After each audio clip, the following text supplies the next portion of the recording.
குருமம்பாளையத்துல இருக்கிற lines nursery தான் போயிருந்தோம். எங்க வீடு கட்டினதுலேருந்து நாங்கள் எல்லா பிளான்ட்ஸும் இங்கே தான் வாங்கிட்டு இருந்தோம். நர்சரிக்குள்ளே போனதும் எரிக்கா பாம் ட்ரீ செலக்ட் பண்ணி வச்சுட்டேன்.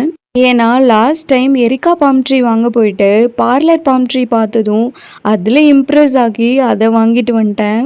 லைன்ஸ் நர்சரியோட ஸ்பெஷலே நம்ம 2 செடி வாங்கலான்னு பிளான் பண்ணால் 4-5 செடி வாங்க வச்சுருவாங்க. இந்த டைம் நான் எவ்வளவோ பிளான் பண்ணேங்க. நான் பிளான் பண்ணது மட்டும்தான் வாங்கணுன்ட்டு. பட் நான் பிளான் பண்ணதில் பாதி செடி இங்கே இல்லை. பட் நிறைய வெரைட்டி இருந்துச்சு இண்டோர் பிளான்ட்ஸில். இதுக்கு முன்னாடி நான் வாங்கின ஆந்தூரியம், பீஸ் லில்லி எல்லாம் மிஸ் பண்ணிட்டேன், கரெக்டாக மெயின்டைன் பண்ண தெரியாமல். ஆனால் இவங்கக்கிட்ட வாங்கியிருந்த பிளான்ட்ஸ்லாம் எப்படி மெயின்டைன் பண்ணணும்னு சொல்லி கொடுத்தாங்க. இதுக்கப்புறம் தைரியமாக நிறைய இண்டோர் பிளான்ட்ஸ் வாங்கலான்னு சொல்லிட்டு நர்சரிக்கு வந்திருந்தேன். வாழை மரத்தோட மினி வெர்ஷன் பார்த்துருக்கீங்களா? இது என்ன செடின்னு தெரிஞ்சால் சொல்லுங்கள். நாங்கள் எங்கள் வீட்டுக்கு வாங்கின பிளான்ட்ஸ்லாம் நெக்ஸ்ட் வீடியோவில் ஷேர் பண்ணுறேன்.